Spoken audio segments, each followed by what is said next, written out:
Hello everyone, welcome back you all to your favorite channel. So students, plus 3 first semester VSc EVS रो आम class करुले unit 3 आम discussion करुले है। तो unit 3 रो class number 1 रे आम types of disaster cause effect ए सब आम discussion करदे मुझे कही आम चैप्टर नंबर 2 जोटा vulnerability assessment and risk analysis सेटा आम जोटा कि डिस्कसन करवा जो यूनिट 3 रो आम सेकेंड क्लास करवा। तो ये हूँ यूनिट 3 रो सेकेंड क्लास जो आम डिस्कसन करवा vulnerability assessment and risk analysis ये टॉपिक ऊपर आम डिटेल डिस्कसन करवा। देखो मुझे सिलेबस भी देखी दूसरी डिजास्टर मैनेजमेंट आम क्लास करूँ फास्ट यूनिट सर जाता सेकेंड यूनिट में डिस्कसन करें मैंने फास्ट चैप्टर सर जाता सेकेंड चैप्टर में डिस्कसन करें। आज टॉपिक आम कौन कौन पढ़ा फ्लड पढ़ा साइक्लोन पढ़ा अर्थक्विक पढ़ा हिटवेव पढ़ा सब गुड़ा पढ़ा। ठीक अच्छे आउ लेट करें चलते स्टार्ट करना। देखो गोटे डायग्राम मुझे नहीं आसी जिते गोटे डिजास्टर आसूसी केमती कौन आम जो आम साइकेलटा रोचे डिजास्टर साइकेलटा केमती रोचे देखो ये डिजास्टर प्रिपेयरनेस आम रहा फास्ट आम प्रिपेयर हेले तापर ये डिजास्टर आसला तापर आम सेविंग कले लाइफ को तापर रिहेबिलेशन कले तापर रिकवरी होगला तापर डिजास्टर प्रिवेंटेशन भी होगला। तो ये गोटे डायग्रामटा अच्छी यहाँ एत भी इंपोर्टाट ना कि खातार ड्र कर दे था लंग क्वेश्चन जो लिखे या प्रेजेंट कले भल आसो है। देखो आम फास्ट बुझा इंट्रोडक्शन पार्ट देखा जे रिस्क हाजार्ड आउ वल्नरेबिलिटी माने कौन आपन कहले ना आम आज पढ़ा कौन आम आज पढ़ा vulnerability assessment and risk analysis. तो ये जो वल्नरेबिलिटी असेसमेंट माने कौन आम कहले हाँ विपदर आकलन सॉरी विपत्तिर आकलन ताहले रिस्क एनालिसिस माने कौन विपदर विश्लेषण हेल्ले गोटा कौन विपत्ति आकलन विपद विश्लेषण ये सब कौन विपत्ति कौन विपद कौन ये कौन अलग जिनस ना एका जिनस आकलन कौन विश्लेषण कौन ये सब जिनस आप माइंड में आसुव ये सब कौन देखो आम जो पढ़ा डिटेल आम जापर। देखो आम जा टॉपिक ऊपर डायरेक्टली गोटे गोटे कर बुझा विपत्ति कौन विपद कौन सब किसी डिटेल बुझा। ओके देखो विपत्तिर इंग्लीश हूँ हाजार्ड। ठीक अच्छे हाजार्ड तो हाजार्ड कौन हाजार्ड मान हूँ विपदर कारण विपत्तिर कारण विपत्ति बा विपदर कारण को आम कही हाजार्ड भल बुझा any dangerous event substance human activity or condition that may causes loss of life injury or property damage या आम कही कौन हाजार्ड बोली कही हाजार्ड ताले कौन ना जेकोसी विपज्जनक घटना पदार्थ कि मानविक कार्यकलाप जहाँ जीवन हानि आघात कि संपत्ति नष्टर कारण हो पाए ताको आम कहीपर विपत्ति। एवं बुझीपारे ना विपत्ति कौन हाजार्ड बा विपत्ति कौन ना जदि गोटे कौन गोटे कारण कौन गोटे कारण आमर कौन है कौन गोटे डेंजरियस कारण मनीषर कौन प्रोब्लेम है ना लाइफ इंजुरी है लाइफ किसी प्रोब्लेम है जोटा कला कज लॉस कौन लॉस ऑफ लाइफ जीवन हानि घटला कि इंजुरी है मनीष कि प्रॉपर्टी तार किसी प्रोब्लेम है ये सब गुड़ाक जो जहाँ द्वारा हम ताको आम कहीपर हाँ यहाँ विपत्ति बुझेगा। हाजार्ड कौन विपज्जनक घटना पदार्थ कि मानविक कार्यकलाप जहाँ जीवन हानि कर आघात कर कि संपत्ति नष्ट करदेव तो ताको आम कहवा ये हूँ विपत्ति। ताले विपदासन्नता कौन वल्नरेबिलिटी पढ़ले ना वल्नरेबिलिटी माने कौन ता माने हूँ the characteristics and circumstances of a community system or assets that make it susceptible to the damaging effects of a hazard माने एक गोष्ठी व्यवस्था कि संपत्तिर एपरी वैशिष्ट्य बा परिस्थिति जहाँ ताकू विपर्य द्वारा प्रभावित होबार संभावना को बढ़ाई दिए ताको आम कही कौन वल्नरेबिलिटी। ठीक अच्छे तापर आम जा रिस्क उपरू भल पढ़े आप भावतुनि बुझीपारे ये बुझीपारे से पढ़ले आप जिन जापर स्टार्टिंग जिन टे हार्ड लगे आम पढ़ा आगू ना आप सब बुझीपारे रिस्क ये वल्नरेबिलिटी पे मैंने बुझीपारती किसी असुविधा नहीं एठू आप किसी बुझी भी पारे मुझे बुझा भी चेस्ट करें मुझे 1 आवर टाइम भी नहीं बुझापी एठू आप किसी बुझीपारे खाली डेफिनेशन मन रखु नोट करूँ एति है जिनस कौन आप जो डिटेल पढ़े आप बुझीपारे। चलते रिस्क बा विपद कौन यहाँ आप समस्त जानते रिस्क अरे मो लाइफ से तो मुझे रिस्क नाक चाहिए ये टाइप कहते आप तो रिस्क कौन देखो ये लिखाई सेम जिनसटा गोटे मिनट डबल हो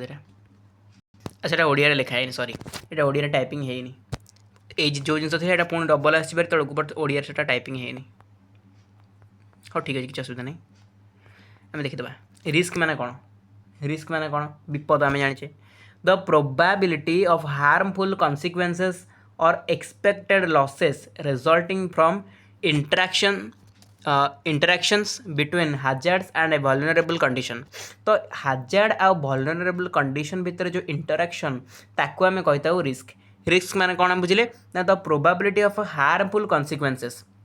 माने जदि आम किसी संभावना रखुचे गोटे प्रोबाबिलिटी किसी रोचे गोटे हार्मफुल कन्सिक्वेंसेस किसी हम यार किसी भयानक परिणाम हम तो ताको आम कहीपर विपद। सिंपल कथा अरे कहते ना मो लाइफ सहित रिस्क नवा चाहिए माने कौन मो लाइफ सहित विपद मो लाइफ को विपद को आने चाहिए कहीं मुझे जानी मो लाइफ जब विपद को आसे कौन हम बुझेगा नहीं। तो से कथा से कहूँ जो प्रोबाबिलिटी रोचे हार्मफुल कन्सिक्वेंसेस ताको आम कहूचे विपद। आप ट्रांसलेट करदेवे ओडिया जो मैंने ओडिया अच्छे टी गूगल ट्रांसलेट करदेवे ओडिया लिखिनी है। तापर रहा कौन हाँ ये देखिए वल्नरेबिलिटी तो आम देखिए गले बट ए देखिए वल्नरेबिलिटी आसेसमेंट माने कौन माने विपदर आकलन कौन आ विपदर विश्लेषण कौन। देखो वल्नरेबिलिटी आसेसमेंट माने कौन ना it helps identify who and what is at risk and evaluates the social, economic, physical and environmental factors that increases susceptibility। माने कहूँ यह चिन्हट कै जे किए एवं क्यों जिनिस विपद अच्छी और सामाजिक अर्थनैतिक भौतिक तथा परिवेशगत कारण गुड़िकर मूल्यांकन कै। माने आमको आम जब कह वल्नरेबिलिटी आसेसमेंट माने ये आमको कौन दर्शेब किए एवं क्यों जिनिस विपद अच्छी जो बात्या हो बन्या हो से समय कौ लोक विपद अच्छी कौ जिनिस विपद अच्छी ये सब जिन आमको से जनइब किए वल्नरेबिलिटी आसेसमेंट है। टिके बोरिंग जिन अच्छी है आगू इंटरेस्टिंग अच्छी व्यस्त हूँ। रिस्क एनालिसिस माने कौन it is systematically uses available information to determine how often specified events may occur and the magnitude of their consequences. माने कौन यह उपलब्ध सूचना व्यवहार कर विपर्य घटार संभावना और यार परिणाम मात्रा निर्धारण करे। ताले रिस्क एनालिसिस माने कौन ये कौन कर ना विपर्य जो घटुची विपर्य घटार संभावना कौन है प्रोबाबिलिटी एवं परिणाम मात्रा केते परिमाण विपर्य घटुची तो सही मात्रा को ये निर्धारण करे है आम कही रिस्क एनालिसिस। बुझीगला आम कौन पढ़ले आप खाली यू नोट करेंगे जिन जिन मुझे कहली है आप यू स्टार्ट करदे टॉपिक टू ये तीन जिन कहली ये तीन नोट करेंगे ये जितक पढ़ले सब गुड़ा नोट करेंगे है सब गुड़ा नोट करेंगे। चलो किसी डबल है मुझे बोल डबल डबल किसी है सब ठीक अच्छे ये तीन नोट्स करेंगे खाली बाकी रहा ये जो रिस्कटा यहाँ खाली ओडिया ट्रांसलेट करदे है ट्रांसलेट कर लिखिदेवे बस। एवं आम डायरेक्टली डिटेल बुझा बात्या कौन बन्या कौन ये सब केमी वल्नरेबिलिटी आसेसमेंट रोचे। ओके देखो ये आम डिस्कसन फास्ट करा फ्लडर वल्नरेबिलिटी विषय है। ये किसी पिला कहे सर इंग्लीश तो आने देखो ये आम कनसेप्टा को ओडिया बुझीजा एंड ओडिया मुझे नोट्स भी नहीं आसी है जो मानकर इंग्लीश अच्छी ये टॉपिकटा स्पेशली जो मानकर इंग्लीश अच्छी से कौन करेंगे गूगल खाली सर्च करदे राइट ऑन फ्लड वल्नरेबिलिटी आसीज आप आंसर है मुझे जहाँ पढ़ेबी ना से जिन ही आसो तो देखिए आप नोट करदे चैट जीपीटी यूज करूँ जहाँ भी यूज करूँ किसी असुविधा नहीं है। तो यहाँ खाली टाइपिंग करके लिखिदे आपंकर इंग्लीश नोटा प्रिपेयर हो सेमती देखो तले मुझे फ्लड रहा ये सेमती नहीं आसी साइक्लोन है तो खाली यहाँ इंग्लीश टाइपिंग करदे आसज नोट करदे ठीक अच्छे। कनसेप्ट आपको बुझेदेवी ओडिया है ओडिया कनसेप्ट बुझेदेवी आ जो ओडिया नोट करेंगे से ओडिया पाइबे बास केवल इंग्लीश आप आराम से जी गूगल टाइपिंग करेंगे जिन आराम से आपको मिल जाए किसी कष्ट करार ना है जस्ट टाइपिंग करेंगे पाइबे है पुणी कहे सर इंग्लीश यार नोटा दिखाँ सब मिल जाए से देखो है जो दरकार इंग्लीश नोट मुझे नहीं आस जो दरकार ना इजिली आवेलेबल अच्छे से पाइपर मुझे बाटटा कहीदेली है। देखो बन्यार असुरक्षित आकलन विषय में पढ़ा। देखो बन्या कौन ना बन्या एक प्रमुख प्राकृतिक विपर्य प्रतिवर्ष भारत में बन्या जो ग्रामांचल सहर में प्रभुत धनजीवन नष्ट होता है एत आपको बुझा जिन किसी ना साधारण अल्प समय मध्य अत्यधिक वर्षा जो बन्या होता है समाजर विभिन्न वर्गर लोक बन्या असुरक्षित आकलन भिन्न जपरी स्त्री और पुरुषों मध्य स्त्री मैंने बन्या द्वारा अधिक प्रभावित होता है तेणु से बन्या प्रति अधिक असुरक्षित सेहीपरि शिशु वयस्क है शिशु वयस्क स्वास्थ्यगत समस्या रही व्यक्ति विभिन्न प्रकार शारीरिक अक्षमता थी व्यक्ति दृष्टिबाधित व्यक्ति बन्या प्रति असुरक्षित सामाजिक अर्थनैतिक गुरुत्व अनुसार गरीब लोक मैंने धनी व्यक्ति मान अपेक्षा बन्या प्रति अधिक असुरक्षित एवं एमाने बन्या द्वारा अधिक आक्रांत होता है धनी लोक मैंने एत आक्रांत हुए गरीब लोक मैंने जी एफेक्ट हुए या द्वारा बन्या द्वारा है। तो बन्या द्वारा शिक्षानुष्ठान प्रभावित होगा द्वारा स्कूल और कॉलेज छात्र छात्री प्रभावित होता है जमी आप जानते 4th सेमेस्टर एग्जाम एपर्यंत उत्कल यूनिवर्सिटी कंप्लीट हो पार ना बिकज ऑफ फ्लड है। तो यहाँ गोटे प्रोब्लेम रोचे मठ मंदिर गिर्जाघर गुरुद्वार मस्जिद परी धार्मिक अनुष्ठान बन्या द्वारा प्रभावित होगा द्वारा लोकंर धार्मिक भावना प्रति असुरक्षित थिबार विपद विश्लेषण द्वारा जमापड़ी था। बन्या जो फसल उजुड़ी जाऊँगी तेणु कृषक मान क्षयक्षति होची तो तार आकलन आउ से सरकारी सहायता प्रदान प्रक्रिया उभय सरकार और कृषकों एक आह्वान अटे। देखुए जो मंत्री आम जा सब बन्या जगह विश्लेषण कर सब कौन बन्यार रिलीफ भी दिखाई। तो से कहला कि कृषि श्रमिक निर्माण श्रमिक इत्यादि बन्या द्वारा सबुठारु अधिक बा बेसी प्रभावित होता। दीर्घ दिन धरी मजूरी न मिलबार परिवार पोषण से कौन गोटे आह्वान होता है। अरे कम गले से पोषुंट परिवार को तो जो बन्या होगा कम कर पोषे केमती तो ये गोटे बहुत बड़ा आह्वान। यही समस्या उपशम करने सरकार विभिन्न स्वेच्छासेवी अनुष्ठान तरफ छोट पिला बिस्कुट पाउरुटी परी सुखिला खाद्य और प्रभावित जनसाधारण रंधा खाद्य जगाई था। रास्ताघाट नदी पोल भासी जा द्वारा रेल सेवा स्थल भाग में यातायात सेवा उड़ाजाहाज सेवा बाधाप्राप्त होता है। निचया स्थान में बास करुवा परिवार बन्या द्वारा शीघ्र प्रभावित होती कारण खूब अल्प वर्षा द्वारा से घरे पानी पशि जाए। सेपरी नदीबंध तले घर कर रही परिवार नदीबंध भांगी आशंका राति दिन नदीबंध उपर आश्रय नहीं था। ठीक अच्छे कौन कहला ताले लास्ट को देखो बन्या पानी बहुत दिन पर्यंत जमा हो रहा द्वारा वन्य प्राणी उद्भिदकूल चिड़ियाखाना जातीय उद्यान अभयारण्य इत्यादि प्रभावित होता। बन्या द्वारा अनेक विरल जातिर प्राणी मृत्यु मुखर पड़ती। उदाहरण जब नवा आसाम में बन्या जो विरल एकशिंगी गंडा बन्या जल में भासी जाए मृत्यु मुखर पड़ा खबर आम संवादपत्र जानी था। पूर्णिमा और अमावास्या समय समुद्र बन्या जल को ग्रहण न करने द्वारा उपकूल अंचल से अधिक दिन पर्यटन जलबंदी अवस्था रही था। तो बुझीपारे ना ये कौनटा बुझे कि नुआ जिनस ना है आम फ्लड अबाउट पढ़ीचे।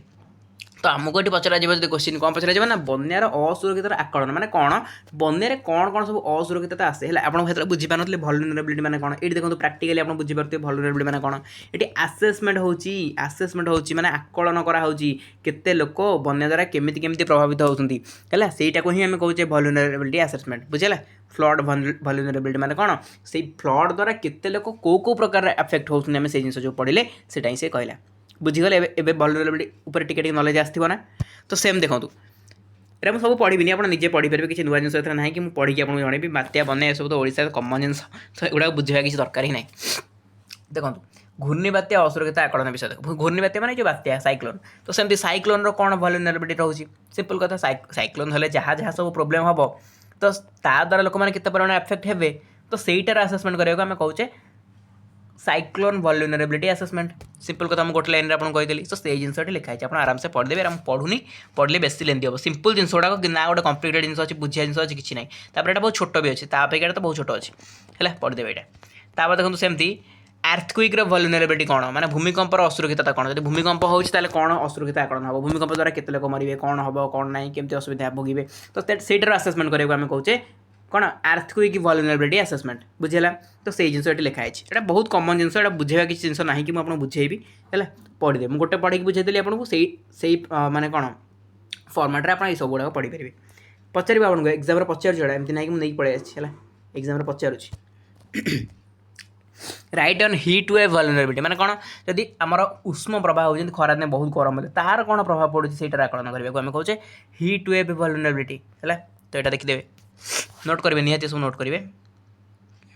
देखो ये से बढ़िया पॉइंट भी कर दे कौन कौन सब प्रोब्लेम आम हो देखो बिजुली असुरक्षित आकलन विषय देख बिजुली कौन कौन प्रोब्लेम हो बिजुली मारे कौन कौन प्रोब्लेम होगा लिखाई देखीदेवे आप देखो ये जदि आपंकर लैंडस्लाइड होकर कौन भूस्खलन होता कौन प्रोब्लेम होता भी लिखाई है बास ये जिन आप पढ़देवे है जब मुझे कहि मोस्ट इंपोर्टाट जिन आपको पचारे कौन या भर जब मुझे कहि देखो ताहले आपणकर ये जो कहार कहार वल्नरेबिलिटी असेसमेंट पचार ना बन्यार पचार है आपणकर बात्यार पचार आपन को भूमिकंपर पचार है आउ कौन रहा एटा एत पचारबनी एटा मैंने पचारबनी मैंने आप छाड़देवे मुझे कहली खाली बेसी इंपोर्टाट से गुड़ाक देवे है बेसी इंपोर्टान्स तार रोचे तो या खाली एवरेज आप देखी देते एटा एत पचारे है से गुड़ा बेसी पचारे तीन जो कहली से बेसी पचारे एटा कम कम पचारे कि मुझे सब आप नोट करूँ जी जिन मुझे कहली ये जिन भल नोट कर दिंतु आउ यार मतलब बुझा जिन किसी ना मुझे बुझेबी आपको कौन कहना बात्या बन्या आप जानना है मुझे बुझेबी ओडिशा पिला अपने बात्या बन्या जानना मुझे बुझेबी तेणु एटा सेम जिन खाली मुझे कनसेप्ट आपको बुझेदेली गोटे फर्माट्रे भी कहीदेली जे वल्नरेबिलिटी असेसमेंट फ्लड कौन साइक्लोन कौन कौन है कि ना वल्नरेबिलिटी आसेसमेंट कहले से जो डिजास्टर होची ता द्वारा लोक मानकर कौ प्रकार क्षति होची ताकू आकलन करने को आम कहे वल्नरेबिलिटी आसेसमेंट बुझेगा। तो से जिन लिखाई जाओ कि आप आराम से नोट करने है आई जो मैंने इंग्लीश अच्छी इंग्लीश मीडियम पिला यू इंग्लीश टाइपिंग कर तार नोटा गूगल कलेक्ट करने ये आपंकर यूनिट 2 सरीगला ठीक अच्छे। टिके बोरिंग टॉपिक थिला एटा हला टिके बुझिया जिनस थिला टिके बोरिंग टॉपिक थिला एटा सरीगला। नेक्स्ट क्लास में एठू देखिबा एटा बहुत इजी टॉपिक एंड बहुत इंटरेस्टिंग रहबो। इंस्टीट्यूशनल फ्रेमवर्क ऊपर हम देखिबा एनडीएमए एसटीएमए डीडीएमए और ड्राफ्ट हला एनडीआरएफ ए सब सुनिथिबा ना ए सब देखिबा हमें नेक्स्ट क्लास में हला। तो चलंतु नेक्स्ट क्लास रे हम देखाबा ए क्लास को हम एटेंड करबा। Thank you so much.